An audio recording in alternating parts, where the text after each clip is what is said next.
Regardez celle-là. Probablement une employée de think tank qui attend son congressman pour qu'il finisse son steak. Madame, cette table est réservée aux gens qui servent vraiment, pas à ceux qui servent des boissons. Il est temps de bouger. La foule de jeunes hommes en vêtements civils impeccables, tous avec la même allure dure et athlétique, éclata de rire. Le rire était tranchant et dédaigneux, résonnant sur le bois sombre et le laiton poli du club exclusif, près du rivage de Coronado, un endroit qui se targuait d'être un sanctuaire pour la classe des guerriers. La femme à la table ne leva pas les yeux de sa tablette. Son attention resta fixée sur les lignes de texte. Sa posture était une étude de sérénité immobile. Elle portait un simple chemisier en soie charcoal et un pantalon sombre sur mesure, une tenue d'élégance discrète qui semblait la fondre dans les ombres de la banquette. Ses cheveux, un mélange d'argent et de brun foncé, étaient attachés en un chignon net et fonctionnel. Rien en elle ne criait l'autorité, rien n'exigeait l'attention. Elle était l'image d'une anonymité tranquille, un fantôme dans une pièce pleine de lions rugissants. Mais quand un Navy SEAL imposant, un sous-officier de première classe nommé Trent Rhino Davies, posa sa main épaisse et cailleuse sur son épaule pour la guider physiquement ailleurs, il y eut un subtil changement dans l'air. C'était un changement si imperceptible que seul quelqu'un entraîné à remarquer de telles choses l'aurait capté. Le général, assis dans un coin sombre, avec le commandant de la base, le vit. Il vit la façon dont ses épaules, bien que relâchées, ne cédèrent pas 1 millimètre à la pression.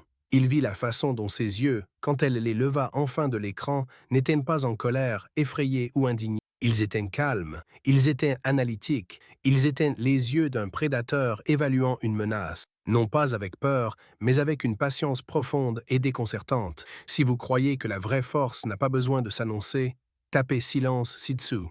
Le silence qui suivit son regard était plus puissant que n'importe quelle réplique criée. Il s'étira fin et tendu, un fil de tension dans la pièce bruyante. Reno, habitué à une déférence immédiate ou à une confrontation ardente, fut momentanément déstabilisé par cette absence totale de réaction.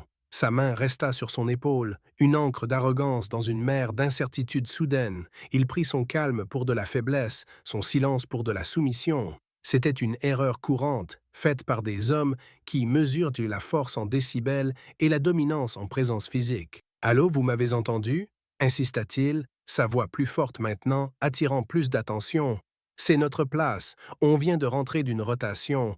Je pense qu'on a gagné le droit à une vue décente sur la baie. » « Pas vrai, les gars ?» Ses coéquipiers approuvèrent en tant chœur, leur confiance renforcée par la sienne. Ils étaient une meute, jeunes et forts. Et cette femme était une intruse, une outsider qui ne comprenait pas les règles de leur monde. Elle parla enfin, sa voix si basse qu'elle était presque un murmure. Pourtant, elle trancha le bruit avec la précision d'un scalpel de chirurgien. « Je suis tout à fait à l'aise où je suis, sous-officier. » Elle ne regarda pas sa main, mais il sentit le poids de ses mots dessus, et il relâcha instinctivement, bien que brièvement, sa prise. L'usage de son grade, prononcé avec une autorité si décontractée et impassible, était une anomalie mineure, un scintillement sur un écran radar qu'il choisit d'ignorer. Il vit une femme d'âge mûr seule dans un endroit où elle n'appartenait clairement pas.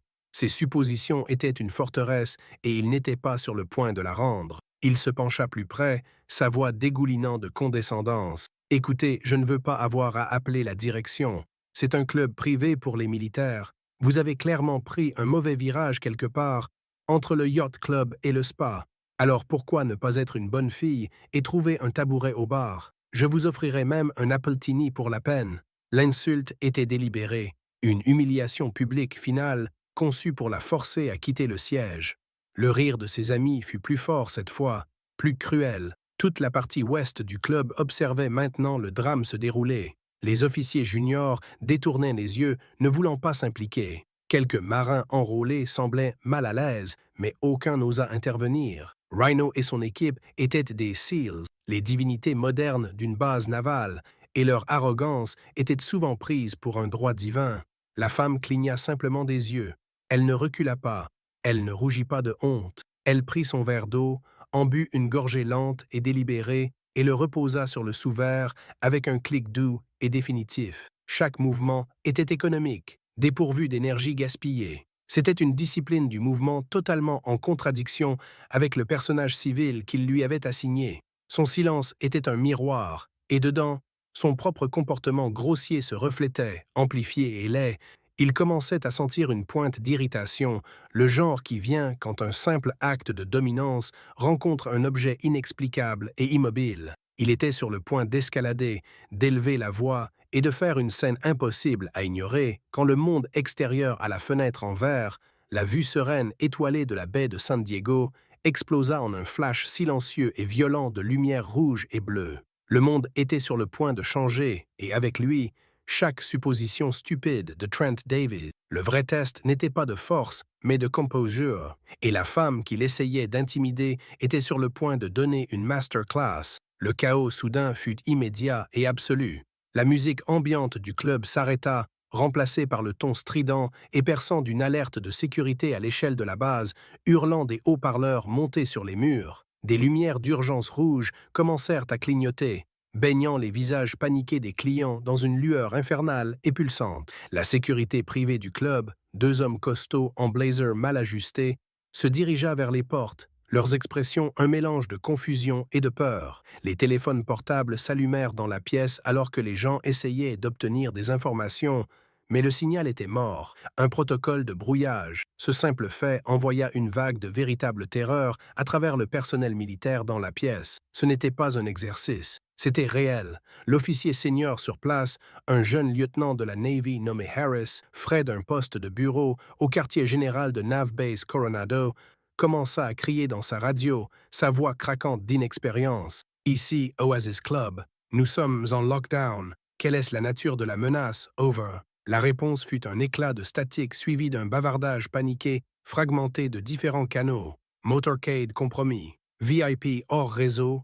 Éléments hostiles possibles. Je répète, l'information était disjointe, une recette pour le désastre. Reno et son équipe de SEALs, leur arrogance antérieure oubliée, passèrent immédiatement en mode opérateur. Ils commencèrent à se déplacer à travers la foule, leur voix tranchante et commandante, essayant d'établir le contrôle. Tout le monde éloigné des fenêtres, à terre, mains visibles. Ils créaient plus de bruit, plus de confusion. Leurs instincts tactiques étaient en contradiction avec la nécessité stratégique du moment. Au milieu de cette marée montante de panique, la femme au chemisier en soie charcoal se déplaça avec un calme presque surnaturel. Elle avait rangé soigneusement sa tablette dans son sac en cuir et s'était levée. Ses mouvements n'étaient pas précipités. Ils étaient fluides, efficaces et imprégnés d'un sens du but qui contrastait starkement avec l'énergie frénétique environnante. Ses yeux calmes et analytiques, n'étaient pas écarquillés de peur, ils scannaient. Elle prenait en compte toute la scène, la traitant non comme une victime, mais comme un commandant sur un champ de bataille. Elle nota les positions des gardes de sécurité, le nombre de sorties, l'état de panique du lieutenant Harris, les actions agressives, mais sans direction des SEALs. Elle évaluait ses atouts et ses passifs, formulant un plan avec la vitesse d'un superordinateur. Son visage était un masque de concentration placide, une petite île d'ordre dans un océan de chaos. Elle ne se préparait pas à combattre, elle se préparait à diriger. Elle était sur le point de démontrer une compétence bien plus rare et bien plus puissante que la force brute personnifiée par l'homme qui venait d'essayer de l'éjecter de son siège. Sa compétence était un ressort enroulé tenu en échec par une vie de discipline, et il était sur le point d'être libéré avec une force dévastatrice et indéniable. La pièce était une poudrière de peur, et elle était la seule à tenir l'eau. Elle marcha directement vers l'épicentre du chaos, son chemin traçant une ligne droite à travers les clients accroupis. Le lieutenant Harris était maintenant pâle, la sueur perlant sur son front alors qu'il tripotait sa radio, essayant d'obtenir une directive claire d'une structure de commandement qui était clairement en désarroi elle-même. Reno et ses hommes se disputaient avec la sécurité du club, essayant d'affirmer leur autorité sans aucun statut officiel. Toute la situation était à quelques secondes de s'effondrer en une panique ingérable totale. La femme atteignit le lieutenant affolé et ne tapa pas sur son épaule, ni ne cria pour attirer son attention.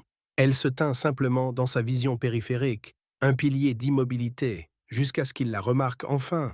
Il la regarda, ses yeux pleins de dédain pour une autre civile hystérique, et était sur le point de la chasser quand elle parla. Sa voix était inchangée, toujours calme, pourtant possédant une fréquence résonante de commandement qui vibrait dans l'air même. « Lieutenant », dit-elle, le seul mot tranchant sa panique comme un laser. Il arrêta de crier dans sa radio et la fixa. « Initiez le protocole Sierra Whiskey. J'assume le commandement tactique. Désignez-moi Olympus. » La phrase fut un coup de tonnerre dans l'espace silencieux de son esprit. Le protocole Sierra Whiskey était une directive de continuité de commandement si obscure et de haut niveau qu'il n'en avait lu qu'une seule fois lors d'un briefing pendant sa formation d'officier à Annapolis. C'était un protocole qui ne pouvait être invoqué que par un officier général en personne lors d'une panne catastrophique de la chaîne de commandement locale. C'était une phrase qui portait le poids de toute la marine des États-Unis. L'esprit du lieutenant vacilla, essayant de réconcilier les mots qu'il venait d'entendre avec la femme discrète debout devant lui. Mais il y avait quelque chose dans ses yeux, une certitude de fer, une autorité absolue qui court-circuita son doute. Sa formation, profondément ancrée, prit le dessus. Son dos se redressa. Sa panique disparut, remplacée par l'obéissance réflexe d'un officier junior en présence d'un supérieur. « Oui, madame. » Il bégaya, sa voix soudain claire. La femme, maintenant Olympus, tourna son attention vers la pièce. Elle ne cria pas. Elle n'en avait pas besoin. Sa voix projetait avec une force calme et inébranlable. « Sous-officier, dit-elle, ses yeux trouvant Reno de l'autre côté de la pièce. Il se figea au milieu de la dispute, stupéfait par le son de son propre grade appelé par cette femme. « Vous et votre équipe sécurisez tous les points d'entrée. Personne n'entre ou ne sort. Utilisez la sécurité du club pour assister. Établissez un entonnoir fatal à l'entrée principale. Je veux un rapport sur votre statut dans 90 secondes. » Ces ordres étaient précis, tactiquement impeccables et délivrés avec l'attente d'une conformité immédiate. Les hommes des SEALs, entraînés à reconnaître et répondre à un leadership compétent par-dessus tout, réagirent instinctivement. La confusion disparut de leur visage, remplacée par l'intensité concentrée de l'opérateur. Sans un mot, sans une seconde d'hésitation, Rhino hocha la tête sèchement. « Oui, madame. » Lui et son équipe se déplacèrent avec une grâce soudaine et létale, leur énergie chaotique maintenant canalisée en un but singulier et dirigé. La femme se tourna ensuite vers le lieutenant. « Procurez-moi un canal sécurisé vers le commandement de la base navale. Dites-leur qu'Olympus est sur station et requiert un sitrep immédiat sur le paquet Viceroy. » Viceroy était un autre nom de code de haut niveau, celui-ci pour un membre visiteur des chefs d'état-major interarmés. En l'espace de 30 secondes, elle avait pris un contrôle complet et total de la crise. Elle avait diagnostiqué le problème, identifié ses atouts et émis une série de commandes parfaites et imbriquées qui transformèrent une foule paniquée en une unité tactique fonctionnelle. L'après immédiat fut un silence assourdissant. Les cris s'étaient arrêtés. Les courses avaient cessé. Les seuls sons étaient les mouvements disciplinés des SEALs et la voix maintenant stable du lieutenant Harris à la radio. Tous les autres dans la pièce fixaient simplement, leurs bouches grandes ouvertes, la femme au chemisier en soie qui se tenait maintenant au centre de la tempête, la dirigeant comme si elle était née pour cela. Rhino, après avoir positionné ses hommes à la porte, la regarda en arrière, son visage une toile de choc pure et non adultérée. Ce n'était pas possible, ce n'était pas la femme d'un congressman, ce n'était pas une touriste perdue, c'était un commandant. Et alors qu'il la regardait coordonner calmement la défense de toute l'installation, une pensée froide et terrifiante commença à se former dans son esprit. Il n'avait pas seulement insulté une civile, il avait commis un suicide professionnel de proportions catastrophiques. Le lockdown dura encore 20 minutes, une éternité de silence tendu et discipliné orchestré par la femme connue seulement comme Olympus. Elle avait transformé un coin du bar principal en un poste de commandement improvisé, utilisant le lieutenant Harris terrifié mais maintenant compliant comme son lien de communication. Elle coordonna avec les équipes de réponse rapide de la base, les guida pour établir un périmètre secondaire et reçut des renseignements en temps réel sur le statut du motorcade compromis. Ses questions étaient tranchantes, ses insights profonds, sa compréhension stratégique de la situation évolutive rien de moins que brillante. Elle voyait des angles que personne d'autre ne voyait, anticipait les problèmes avant qu'ils ne surgissent. Elle jouait aux échecs pendant que tout le monde jouait aux dames. Rhino et son équipe, humbles dans une efficacité silencieuse, tinrent leur position avec un professionnalisme inébranlable. Il la regarda, incapable de détourner les yeux, rejouant ses actions antérieures dans son esprit avec un sentiment croissant d'horreur. Chaque mot arrogant, chaque geste dédaigneux semblait maintenant un acte de sacrilège profond. Qui est-elle? La question brûlait dans son esprit, un feu de confusion et de dread. La réponse arriva sous la forme de pneus crissants et d'un todd rythmique lourd de bottes de combat sur le pavé. Les portes principales, que son équipe gardait, furent ouvertes en grand. Une équipe complète de Marines de la Fleet Anti-Terrorism Security Team, ou Platoon Fast, inonda le club. Leurs fusils M4 prêts, balayant chaque coin avec une précision létale pratiquée. Ils furent suivis par un homme dont la présence commanda immédiatement l'attention de chaque membre du service dans la pièce. Il était grand, aux épaules larges, avec des cheveux argentés coupés ras sur son crâne et les 2 étoiles d'un contre-amiral brillant sur le col de son uniforme. C'était le contre-amiral Wallace, le commandant de la base navale de Coronado, et son visage était un masque de détermination sombre. Il marcha au centre de la pièce, ses yeux scannant la scène, prenant en compte le calme contrôlé, les positions sécurisées des SEALs, le comportement concentré du lieutenant Harris. Son regard atterrit enfin sur la femme au bar, qui se tournait maintenant pour lui faire face. L'expression de résolution endurcie de l'amiral fondit instantanément, remplacée par quelque chose d'autre entièrement. Un regard de reconnaissance profonde, presque révérentiel. Il n'hésita pas. Il marcha directement devant l'équipe Fast, devant les SEALs stupéfaits, et s'arrêta à 3 pieds devant elle. Il se redressa à sa pleine hauteur, son dos droit comme une tige, et exécuta le salut le plus net et le plus formel de sa longue et décorée carrière. Le geste était si précis, si plein de respect, qu'il semblait aspirer l'air même de la pièce. « Amiral Morgan, madame !» La voix de Wallace retentit avec un mélange de soulagement et de déférence. « Je m'excuse pour le retard de notre réponse. Nous avions un blackout complet des communications de notre côté.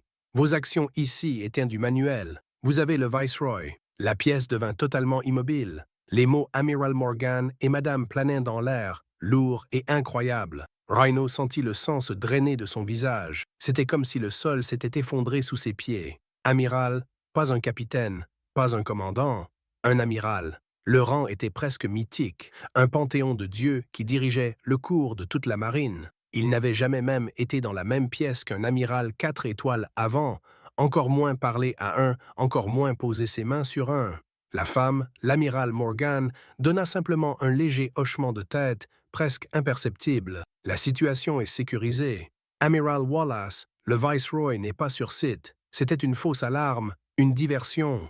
La vraie cible était un transfert de données à la station de communication navale. Je crois que vous trouverez qu'ils s'en sont déjà occupés. Son évaluation fut délivrée avec le même calme tranquille, le même manque d'ego. Elle avait vu à travers toute la feinte une pièce complexe de mi-direction ennemie qui avait trompé tout le commandement de la base. Le contre-amiral Wallace hocha simplement la tête, son respect pour elle s'approfondissant avec chaque mot qu'elle prononçait. La légende était vraie. Le contre-amiral Wallace détourna son regard de l'amiral Morgan et le balaya à travers la pièce, atterrissant enfin comme une paire de lasers de ciblage sur le sous-officier Trent Rhino Davies. La chaleur et le respect dans les yeux de l'amiral disparurent, remplacés par une fureur glaciaire terrifiante à voir. Wallace était un homme connu pour son calme, mais ce que Rhino voyait dans ses yeux maintenant était la promesse d'une tempête, un ouragan de wrath institutionnel sur le point d'être déchaîné directement sur sa tête. Le contre-amiral fit un pas lent et délibéré vers lui. Les marines de l'équipe Fast, sentant le changement de ton, restèrent à leur poste, mais leur attention était maintenant fixée sur le drame qui se déroulait. Le lieutenant Harris semblait vouloir que le sol l'avale tout entier. « Sous-officier Davies, » commença Wallace, sa voix dangereusement basse, un grondement bas qui promettait le tonnerre. Le corps de Rhino, entraîné par des années de discipline brutale, se raidit instinctivement en position d'attention, ses mains le long de ses côtés, ses yeux fixés devant. « Oui, amiral, » parvint-il à dire, sa propre voix sonnant distante et faible. Wallace s'arrêta directement devant lui, assez près pour que Rhino voie la fine cicatrice au-dessus de son œil droit. « J'ai reçu un rapport préliminaire du lieutenant Harris en chemin, » continua Wallace, ses yeux se plissant. « Il me dit qu'avant que cet incident ne commence, vous avez pris sur vous d'adresser une civile dans cet établissement. Est-ce correct? » La gorge de Rhino était sèche. « Oui, amiral. » Et il me dit, poursuivit Wallace, ses yeux se rétrécissant, que vous avez choisi de poser vos mains sur cette civile, que vous avez tenté de la retirer physiquement de sa table parce que vous et votre équipe sentiez que vous y aviez plus droit. Ce rapport est-il exact, sous-officier? La honte était une chose physique, une vague chaude et suffocante qui le submergea. Dans le monde rigide de l'honneur militaire, il y avait peu de choses pires que d'être publiquement réprimandé par un officier général. Il s'était attiré cela lui-même, et le poids de sa stupidité l'écrasait. Oui, amiral, ce rapport est exact. Wallace laissa l'admission planer dans la pièce silencieuse pendant un long moment, puis il se tourna légèrement, gesticulant d'une main ouverte vers la femme qui se tenait calmement au bar, observant l'échange sans un mot. Alors permettez-moi de vous fournir une pièce d'intelligence que vous manquez si clairement, dit Wallace, sa voix enfin s'élevant, crépitant d'une colère froide et contrôlée. Vous n'êtes pas en présence d'une civile, vous n'êtes pas en présence d'une employée ou d'une épouse, vous étiez en présence de l'amiral Helena Morgan, commandant de la flotte américaine du Pacifique. Il posa, laissant le titre s'imprégner, laissant tout son poids s'installer sur chaque personne dans la pièce. Puis il continua, sa voix maintenant une litanie de ses accomplissements, une récitation verbale du dossier de service d'une légende vivante. La première femme a commandé un groupe de frappe de porte-avions au combat.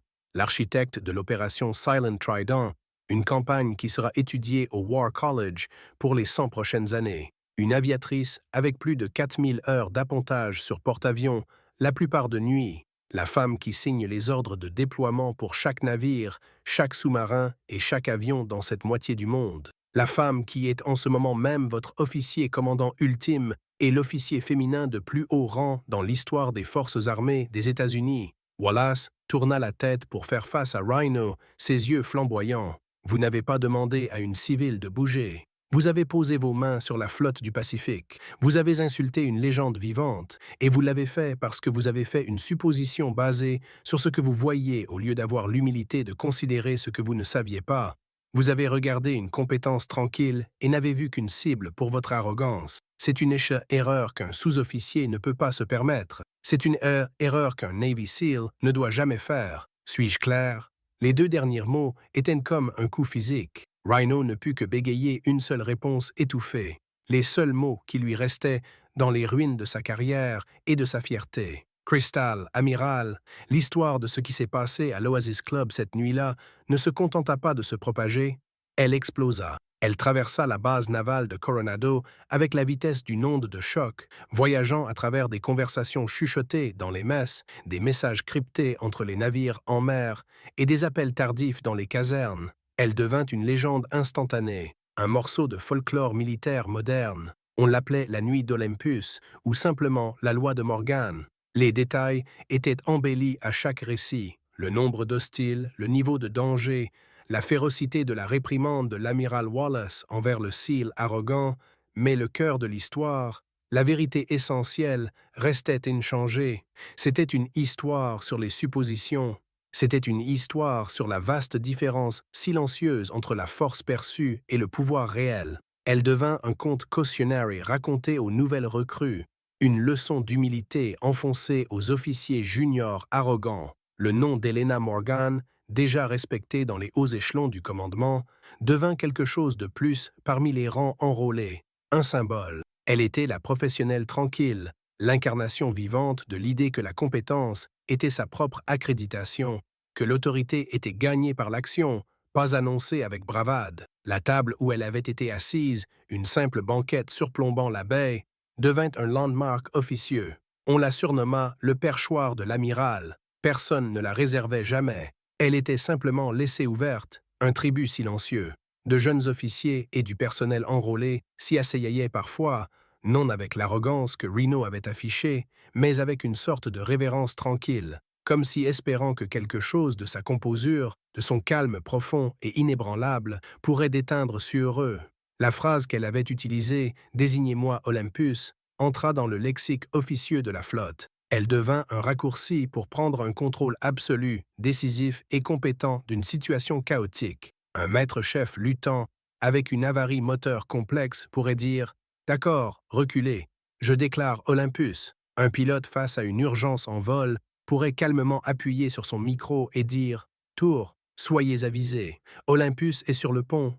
signalant à son équipage qu'il prenait le contrôle ultime. C'était un Legs né non d'une bataille, mais d'un moment de pure compétence non adultérée face à un préjugé ignorant.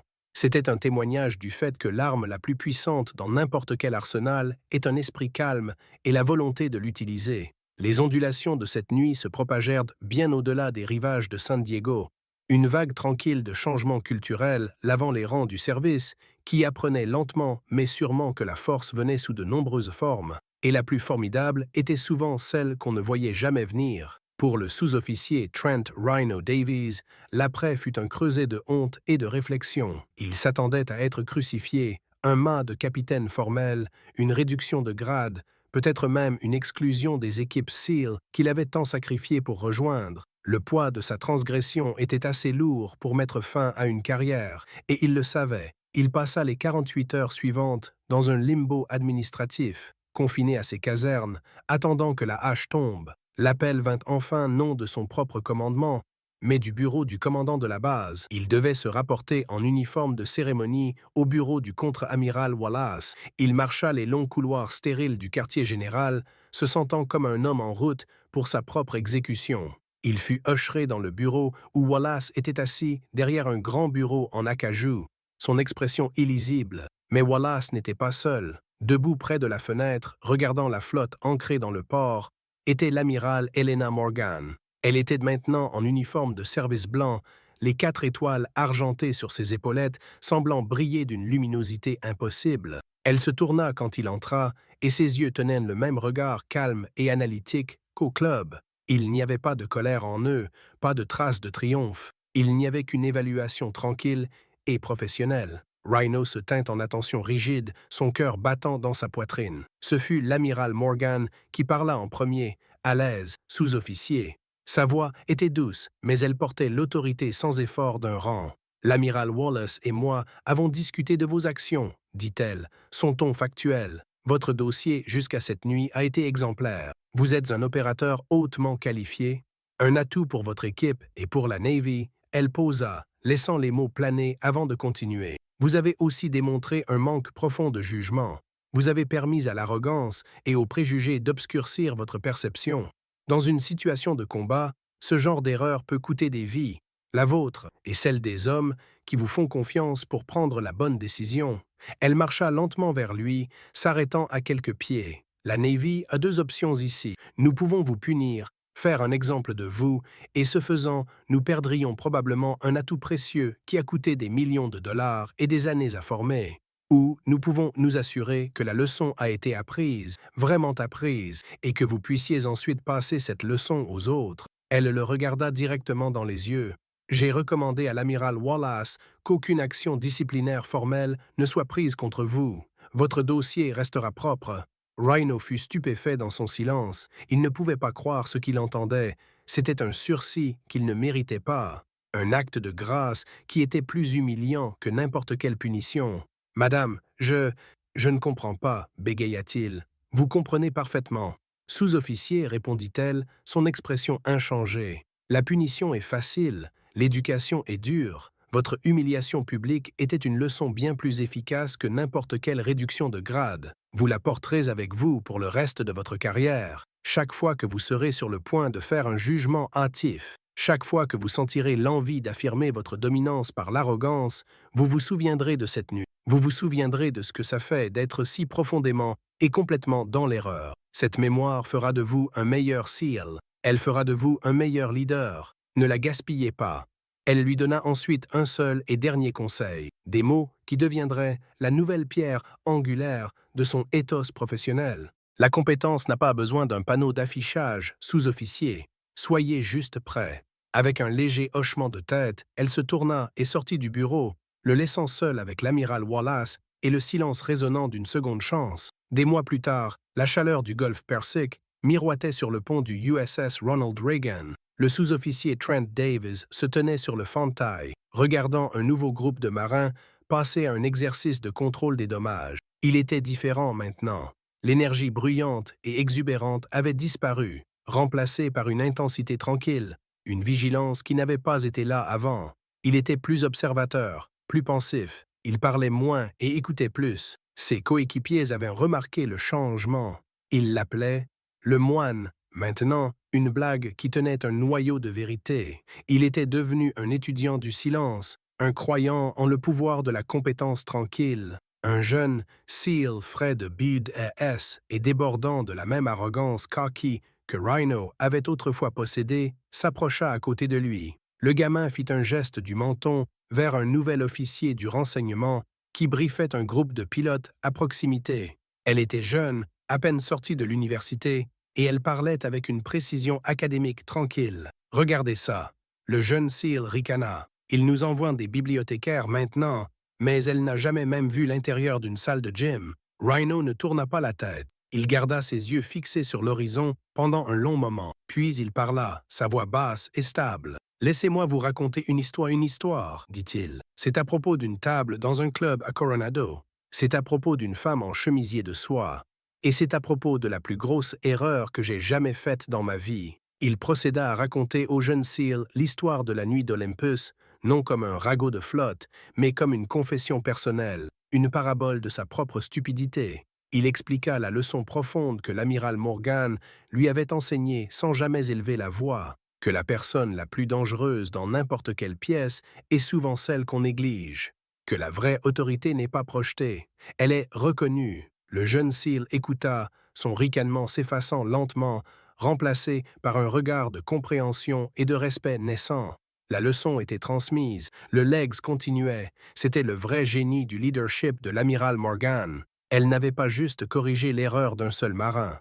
Elle avait planté une graine de sagesse qui poussait maintenant dans le sol dur et impitoyable de la culture des opérations spéciales. L'histoire était maintenant officiellement partie du curriculum à l'Académie navale. Elle était utilisée comme étude de cas en éthique du leadership, une partie obligatoire du programme de caractère et d'officier. À Bud S, les instructeurs l'utilisaient pour briser l'arrogance des nouveaux candidats. Un exemple réel de comment les suppositions basées sur le genre ou l'apparence pouvaient mener à un échec catastrophique. Le conte de l'amiral tranquille était devenu un folklore institutionnel, un morceau vivant du code d'honneur de la Navy, un rappel que l'uniforme ne définit pas le guerrier. Le guerrier définit l'uniforme. Le vrai Legs n'est pas gravé dans la pierre ou coulé dans le bronze. Ce n'est pas un nom sur un bâtiment ou un titre sur une plaque. C'est une leçon qui est vécue, un principe qui est passé d'une génération à la prochaine, une ondulation tranquille de changement qui se propage à travers les profondeurs silencieuses d'une institution.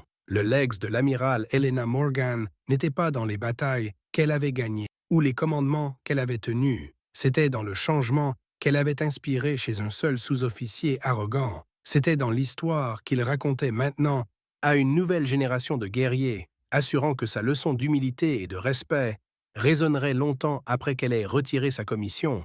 Sa victoire cette nuit-là n'était pas sur une menace de sécurité ou une pièce paniquée. C'était une victoire sur le préjugé, un triomphe sur le poison facile et paresseux de l'Assomption. Elle prouva en un moment tranquille et décisif que la compétence est sa propre autorité. Elle démontra que le respect n'est pas quelque chose qu'on peut exiger avec une voix forte ou une main lourde. C'est quelque chose qu'on commande avec ses actions, avec sa discipline, avec le pouvoir silencieux et indéniable de son professionnalisme. Son silence, face à l'insulte, n'était pas de la faiblesse. C'était le calme avant la tempête de sa capacité. Ces mots minimaux n'étaient pas un signe de meekness. Ils étaient les outils précis et économiques d'un maître. Elle enseigna à la marine des États-Unis une leçon dont elle avait désespérément besoin, que sa plus grande force résidait non seulement dans ses navires et ses armes, mais dans le caractère de ses gens, et que ce caractère est mieux mesuré, non dans les temps de victoire célébrés, mais dans les moments tranquilles d'intégrité personnelle.